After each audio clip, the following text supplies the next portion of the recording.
चाहता हूँ। आप तो बहुत छुपे हुए उत्तम थे गुरु महाराज के। मैंने तो आज तक आपका सुना ही नहीं। चालू कर दो भाई साहब, वीडियो चालू कर दो तो पकड़ लग जाए ना ऐसे। पब्लिक को ले लेकर गए हैं। हाँ हाँ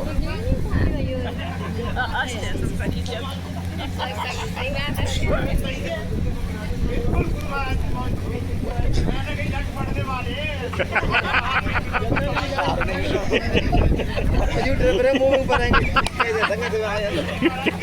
जय गुरुदेव।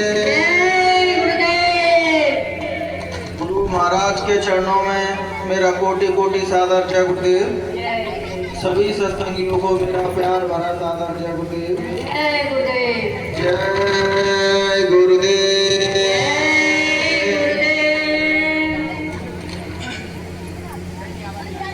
आज के समय में बहनों भाइयों, आप जिससे भी मिलोगे वो आपको अतृप्त दिखाई देगा, वो अपने जीवन से सुखी नहीं होगा। चाहे धनवान से धनवान व्यक्ति से मिलना, वो भी तुमको बता देगा कि जीवन में भाई मेरे भी समस्या है कुछ ना कुछ। गरीब से मिलना तो गरीब तो बेचारा रो ही रहा है कि भाई जीवन में बेचारा गरीब ही है इसलिए रो रहा है। तो खुशी अमीर भी नहीं है कि बस थोड़े थोड़े सब दुखी, बस सुखी परमात्मा के दास है जो भगवान के आसक्त हो चुकी हैं बहनों भाइयों। हालांकि उनके जीवन में भी समस्या रहती है बहनों भाइयों, लेकिन वो सुखी किस लिए है कि उनके अंदर संतोष का धन आ जाता है।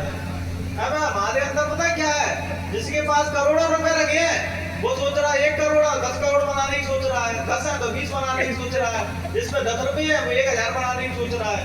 संतोष का फल किसी के पास नहीं है, किसी के अंदर ही नहीं है संतोष। हर आदमी चलाएमान जब तक वो जिंदा रहता है तब तक वो ऐसे भटकता रहता है कि सुख कहीं बाहर मिलेगा मुझको, बाहर में कहीं जाऊंगा तो सुख मिलेगा। वो हुजूर कहते थे कि भाई सुख जिसको मिला है परमात्मा का वो घट के अंदर ही बैठा है। घटे घट बैठा साइया सुनी पड़ी है सेज और भले आरी जा घट को जा घट प्रकट हो। यूं तो वो सबके अंदर बैठा है, लेकिन दिखाई उसी के अंदर देता है जो अहंकार रहित हो चुका है, जो बेकार रहित हो चुका है। उसके अंदर आपको प्रत्यक्ष रूप में दिखाई देने लगेगा, इसके अंदर परमात्मा का विराज हो चुका है।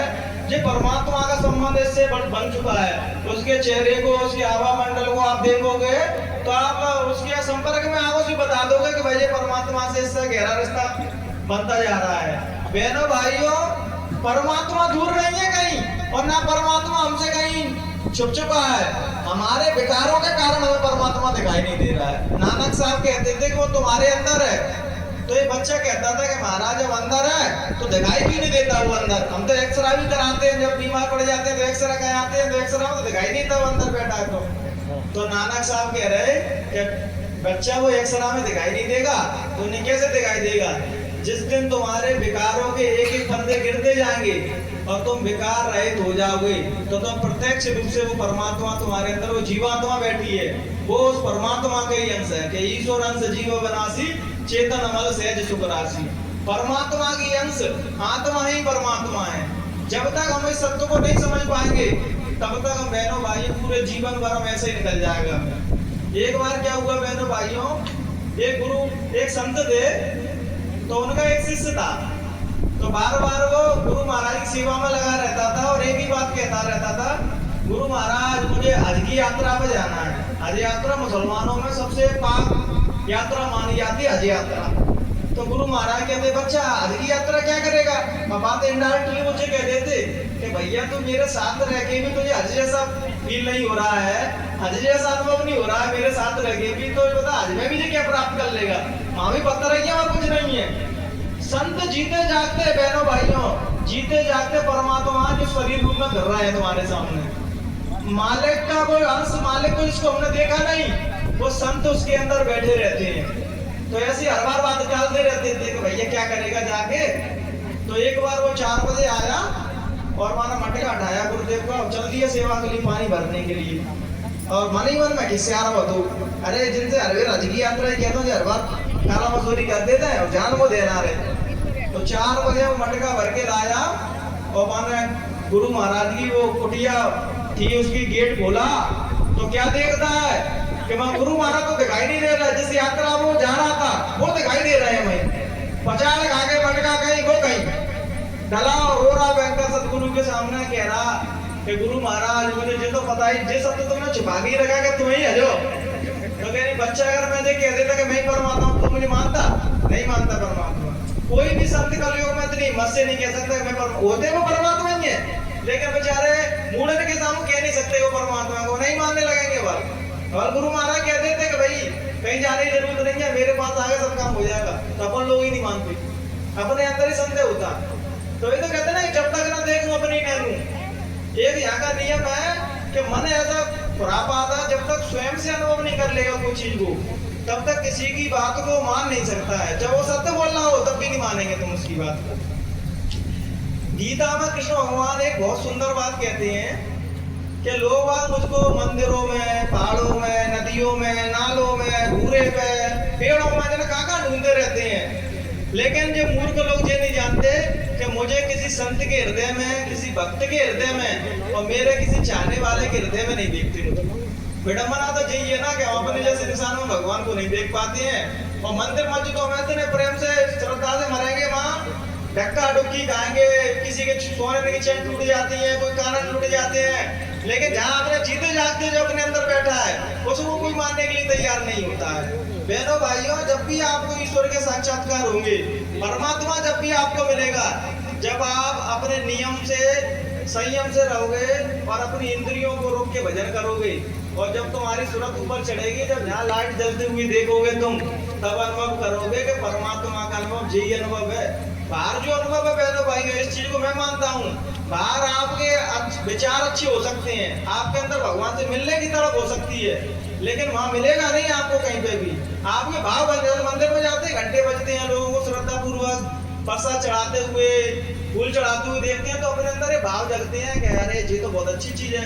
फिर आप क्या है कि लोकल को देख के ओरिजिनल की तलाश में निकल पड़ते हैं कि भाई जब इस चीज में इतनी शांति मिल रही है, जब मैं उसको पालूंगा तो फिर कितनी शांति मिलेगी।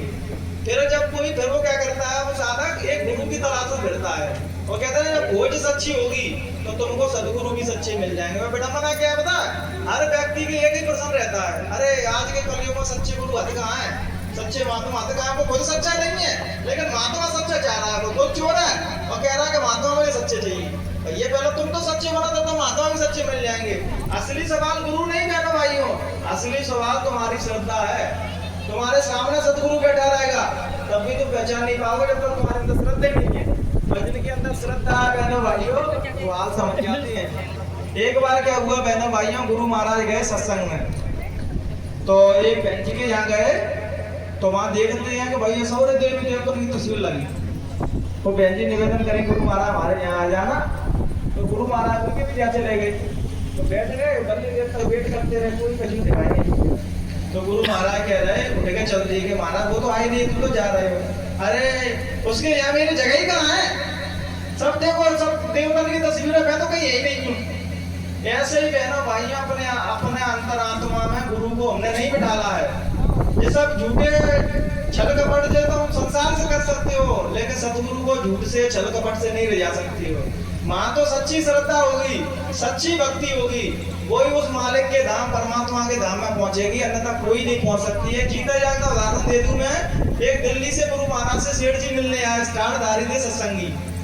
तो वो क्या है, गुरु महाराज ने 9 बजे ही कह दी कि बच्चा मैं आज बहुत थक चुका हूँ, सत्संग मत्संग किया है और सेवा भी बहुत कर ली, तो मुझे डिस्टर्ब मत करना, कोई जगाना मत, अब मैं कुटिया में सोने के लिए जा रहा हूँ।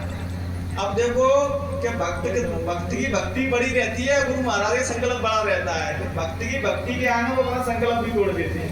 कहेगा सब मुझे तो मुझे कोई डिस्टर्ब मत करना, अब मैं सोने जा रहा हूँ, थके आऊंगा, जाके कुटिया में सो गए। अब वो टाटदारी हमको आते आते बहनों भाई 10 बज गए, रात के 10 बज गए, तो सभी टाटदारी बोलने लगे, अरे भाई साहब खाना वाना खा लो। अरे खाना वाना तो मैं खा लूंगा, लेकिन मैं तुम्हारे हाथ जोड़ के सबसे निवेदन कर रहा हूँ, गुरु के दर्शन करा दो मुझे। अब दर्शन कौन करा दो, पहले क्या कहते वही कोई आना में दुष्ट करने के, क्यों हिम्मत ही नहीं इतनी कि जा सके उनके यहाँ। तो नहीं महाराज दर्शन तो तुम्हें सोए होंगे, सोने की आंखें भरे यार, आंसू टपक रहे हैं, सुबह होंगे दर्शन हुजूर मना करेंगे। तो उन्होंने क्या किया, प्रेम पूर्वक भर के गजल गा दी, और गजल गाते ही गाते वो रोने लगे, गजल गा रहे और रोने लगे। तो हुजूर गुरु महाराज निकल के आते हैं और कहते हैं बच्चा मुझे सोने भी नहीं देता, रात को तो सो जाते करे कम से कम मुझे। तो वो देखती गए उनकी आंख और भरे मार मार उठ के रोने लगे। तो गुरु महाराज ने सर पे हाथ रखा, कहा कि बच्चा हम बात तुमसे सुबह करेंगे। मैंने अब गुरु महाराज मैं बात की भी जरूरत नहीं है चले गए वो जाके। तो फिर बहनों भाइयों जो सीख हमें क्या सिखाती है पता है कि भगवान केवल भक्ति के वशीभूत है बस। अगर भक्ति सच्ची है बहनों भाइयों तो जे कहीं पे भी हो छोड़ दो, वो कहाँ पर है कि कहाँ है अंदर ध्यान में दिखाई नहीं दे रहा है कहाँ है। जहाँ तुम श्रद्धा से भर के प्रेम से भर के बैठोगे वहाँ उनको मजबूरन में आना ही पड़ेगा। और भगवान में एक ऐसा रिश्ता होता है कि भगवान भक्त के बिना अधूरा है और भक्त परमात्मा के बिना अधूरा है। एक दूसरे के उपासक हैं वो उनको दिल में बैठाए बैठे रहते हैं और वो उनको दिखाए बैठे रहते हैं। गुरु महाराज कहते थे नहीं कि बच्चा सबसे पहले तो अपने लिए रोया, जब अपना कल्याण कर लिया, आत्म जागृत कर ली, ज्ञान प्राप्त कर लिया, तुम लोगों के लिए रो रहा हूँ। बहनों भाइयों जितना प्रेम तुमसे एक संत करते हैं, एक सदगुरु करते हैं, इतना तुमसे प्रेम कोई नहीं कर सकता। जिनका तुम गुमान करते हो ना, कभी मेरी पत्नी मेरी है, मेरे बच्चे मेरे हैं, जो फलाने रिश्तेदार मेरे हैं, जब समय विपरीत आता है बहनों भाइयों, जब खराब समय आता है ना तो सबके चरित्र सामने आ जाते हैं। गुरु महाराज कहते थे नहीं कि जितना प्रेम हम तुमसे करते हैं उतना तुमसे कोई प्रेम नहीं कर सकता है। क्योंकि पता क्या होता है बहनों भाइयों, जो हमारे संसार के प्रेम है ना बहनों भाइयों, उसमें एक स्वार्थ छुपा हुआ है कि इस व्यक्ति से हमें क्या लाभ मिलेगा, तब वो मुझसे प्रेम करते हैं। और गुरु जो प्रेम करता है संत महात्मा किसी प्रेम करते हैं, वो निस्वार्थ करते हैं, किसी के उसके बदले उनको किसी से कुछ चाहिए नहीं है। उनका दिल में सबके लिए वो प्रेम भरा पड़ा है। हम लोग पता क्या करते हैं बहनों भाइयों, भक्ति साधना भजन भजन तो सब लोग करते हैं, लेकिन एक प्रेम जो होता है ना उससे प्रेम का तार वो नहीं जोड़ पाते। तभी तो कही नहीं ये मोहब्बत की बातें उदो, ये मोहब्बत की बातें उदो, बंदगी तेरे बस की नहीं है, यहाँ सर दे के होते हैं सौदे, यहाँ सर दे के होते हैं सौदे, आस की इतनी सस्ती नहीं है, ये मोहब्बत की बातें उदो। सारी भक्ति सारी साधना तुम्हारे अंदर प्रेम बढ़ाने के लिए की जाती है बस। अगर वो तुम्हारे अंदर नहीं आया तो आजकल आपने कितनी भी तपस्या कर लेना, कितनी भी माला घुमा लेना, उससे कुछ भी हो जाए तो मुझ में आके जूते मारना कि देखो मैं माला घुमा के भगवान से मिल चुका हूँ। कि माला तो करना फिर है, जिब्बा मेरा मुखमाई जो मन बातों चौदह फिर ये तो सुधरना है। कबीर साहब कहते हैं बहनों भाइयों के भजन तुम्हारे अंदर 24 घंटा चल रहा है। गुरु महाराज कहते हैं बच्चे जितने तुम्हें आत्मा का ज्ञान प्राप्त हो जाएगा, तुम आत्मा जाकर हो जाएंगे तुम्हारी, तुम खा रहे हो तो भजन हो रहा है, चल रहे हो तो भजन हो रहा है, रो रहे हो तो भजन हो रहा है, सत्संग में बैठे हो तो भजन हो रहा है, अपने काम धंधे कर रहे हो तो भजन हो रहा है।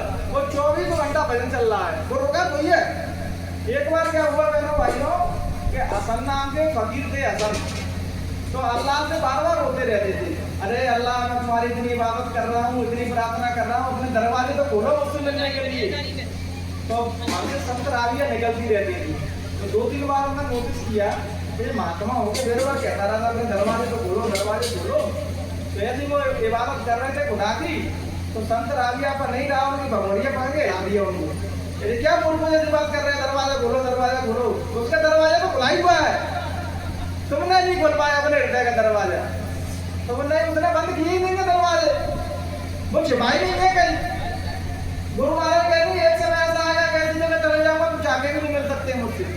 और हमारा मानना यह है कि भक्त जिद कर ले यार मैं खाना तभी खाऊंगा जब तक इनका दीदार निकल लूंगा, तब तक मैं नाम ग्रहण करूंगा ना खाना खाऊंगा, और नहीं मिला ना तो मुझे पकड़ लेना कि भाई साहब तुम मानो झूठ बोल के गए, तुम खुद दृढ़ संकल्प भी नहीं हो तो मिलेगा कहाँ से तुमको, तुम पहले भी नहीं दृढ़ संकल्प, जब वो सामने प्रत्यक्ष रूप में बैठे थे ना बहनों भाइयों तब भी नहीं थे हम, बस संसार की चीजें लगे मांगने, किसी का बढ़िया व्यापार चला दिया सब कुछ कर दिया। तब तो कहते नहीं कि शाम का स्वभाव पता क्या है कि नौजवान व्यक्ति संत से मिलने गया और कहने लगा महाराज मेरी नौकरी लग जाए तो तुम्हारा गुणगान जिंदगी भर गाऊंगा। तो संत ने उसे आशीर्वाद दे दिया ठीक है तथा अब बाकी नौकरी लग गई। वो आया सामने तो संत सोचने लगे कि अब तो ये मुझसे धन्यवाद अदा करेगा और मेरा ऐसा हमेशा मानेगा। आगे चरण पकड़ के रोने लगा कि महाराज नौकरी तो लग गई, अब एक अच्छा मकान और बन जाएगा। तो संत ने कहा कि भैया चलो ठीक है, बेचारा नादान बच्चा है, अज्ञानी है, तो ठीक है आशीर्वाद दे दिए, मकान भी बन जाएगा। वो भी बन गया। अब वो दोबारा आया मिलने, तो वो कहने लगे अब तो ये खुशी हो गया होगा, ये मकान भी बन गया, नौकरी भी लग गई। दोबारा आया तो कह रहा महाराज मकान तो बन गो और भाई नौकरी भी लग गई, ये भी अच्छी स्त्री मिल जाए शादी के लिए। तो महाराज ने कहा चलो बेचारा संसारी व्यक्ति है, तो ना आशीर्वाद दे दिया, स्त्री भी मिल गई। बात स्त्री मिल गई, बहनों भाइयों दोनों मर नहीं गया, दोनों जब भी मिलने आता था। और इच्छा क्यों? इच्छा आनंद है। गुरु महाराज कहते थे कि बच्चा यहाँ सुख है नहीं है जिसकी तुम तलाश में घूम रहे हो ना, क्या सुख और शांति मिलेगी? वो तो तुम्हारे अंदर बैठ के तुम भजन करोगे, भाई में सुकून और शांति है। बिलीव नहीं आए तो आप विश्वास करके मानो, आप घर पर भजन करते हो ना, तो जब भजन में उठते हो तब आप महसूस करते हो कि वास्तव में कितनी सुकून है, कितनी शांति है हमारे अंदर। और जब संसार के झगड़े में लगे रहती है तो कभी बार तो आदमी इतना खिसिया जाता है, इतना फ्रस्ट्रेशन हो जाता है, किसी से भी कुछ भी बोल देता है, क्योंकि शांति नहीं बची अंदर। शांति तो प्रभु के नाम में है, भगवान के भजन में है। लेकिन भगवान के भजन को भी आज हमको पता है सीधे दायरे में मान दिया है।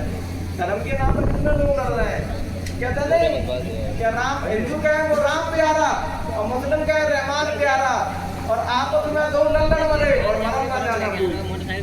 कोई अल्लाह के नाम पर मर रहा है, कोई राम के नाम पर मर रहा है, लेकिन कोई किसी को जान नहीं पाया कि राम तुमसे कैसे करवाओ आपस में, क्या उल्टे सीधे काम करो, कि दारू पियो मांस खाओ, क्या अल्लाह तुमसे कह रहा है? कोई भी वापस तुमसे नहीं कहता है। लेकिन आजकल हम ना धर्म के नाम पर उल्टे सीधे काम कर रहे हैं। कहते नहीं, मैंने एक सज्जन मिले मुझको तो हनुमान जी का टीका लगाए, तो मैं सोची जैसे वो धार्मिक टाइप के आदमी होंगे, तो मैंने मिला उनसे तो धर्म चर्चा चलने लगी।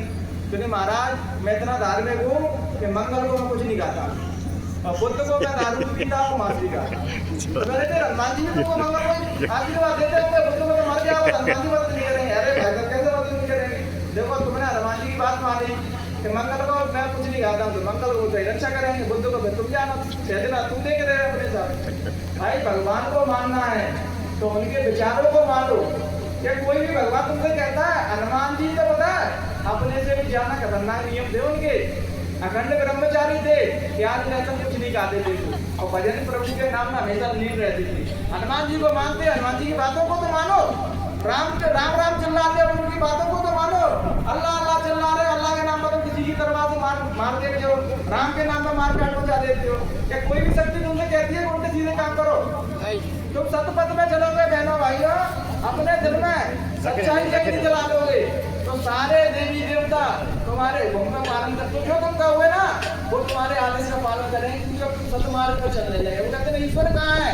तो मैं कहता हूँ जिसके भीतर सच्चाई है वही ईश्वर का वास है।